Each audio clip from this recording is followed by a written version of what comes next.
My name is Kevin Reeder. I am a men's physique IFBB Pro. I turned pro 2016 and I've enjoyed it ever since. I've been training over 20 years. When I turned pro, it was heaven. I'll say that because you work so hard to get it. You kind of see it coming, but a couple times that I didn't make it, you just think, wow, is this for me? And you stick with it and you stick with it, and it was one of the greatest feelings ever, next to having my children.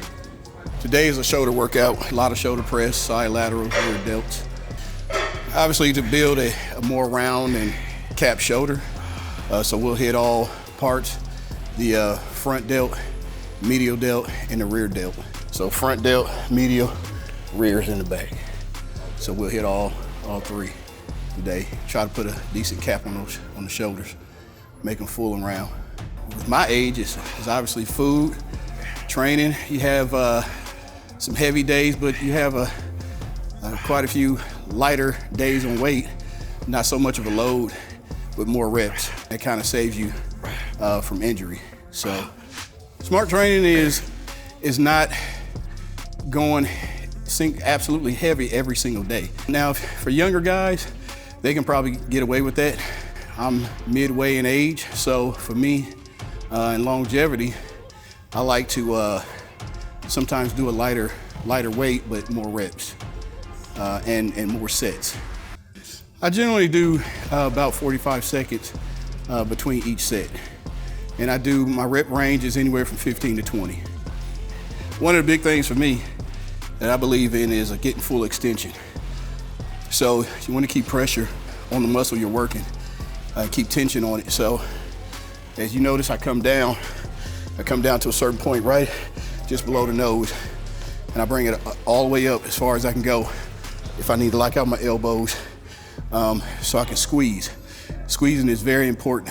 The more you squeeze, pushes a lot of a lot of blood and water into the muscle cells, so that helps you develop. But like I said, for me, it's about doing this for the long haul.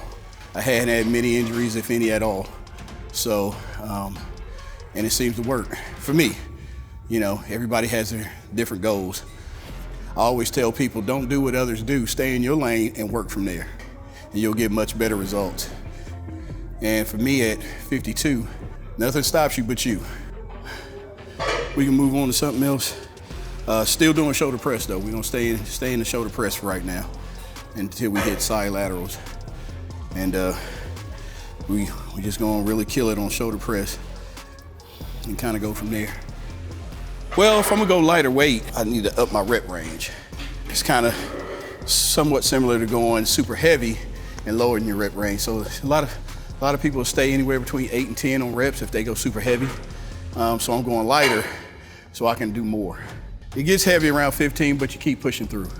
And you notice I squeeze just about between every set so I can push blood flow into the muscle. Helps with that fullness. Then again, there's a lot of things that come to play when it comes to lifting weights, when it comes to bodybuilding and developing muscle. You talk about rest in between sets.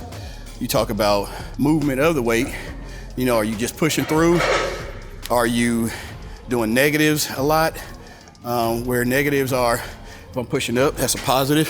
Negatives are slow down. So that helps out a lot too. So all of these play a role. And again, it's kind of, for me, it's kind of on a feel, because one thing I've learned is you want to keep the body guessing. I used to did not change with wrist wraps, and I started getting a lot of pain in my wrist and not really thinking about it, wasn't sure where it was coming from. And then I thought about it and went and bought some wrist wraps, and the pain went away. One of the things in the gym that's key is focus. You stay focused. If you're coming in, you're doing a lot of talking, you're on your phone a lot, you're just sitting on machines, you're wasting time. Time is precious, don't waste your time. So just do the work, just create a plan, and let's plan the work. Simple. Mistakes, first not warming up. not warming up, trying to keep up with somebody else, big mistakes. Again, stay in your lane. There's a guy in here a couple weeks ago, and he hurt his knee real bad trying to squat, but he was trying to squat probably 400 or 500 pounds because his friend did. So stay in your lane. It doesn't benefit you at all to do what somebody else is doing. And one of the biggest things I see, and I'll be honest, is people come in who feel like they're overweight. First thing they want to do, and I understand it, they want to work on their target area, which may be the abs or lower stomach, but that starts in the kitchen. The machine is not going to do anything for you. It starts in the kitchen. So if you start eating clean and get your cardio in daily, drink your water, you will start to see results. You'll start to lose that stomach that you're trying to drop. Then you can, and don't get me wrong, it's good to work on your core, but it's not going to get you to where you want to be in your abs. So that starts in the kitchen. As far as injury, you got to pay attention to your body. Just pay attention and don't think that if you have to stop because you feel pain, that you're weak. That's not what it's about. You can feel pain for a reason, because you tore something. So if that's the case, then stop. I understand most of us want to push through the pain, but sometimes you could be tearing a muscle a lot more than it could be sprained or anything else. So you could actually be tearing the muscle. So be smart about it. Train smart. Train hard, but train smart. All right?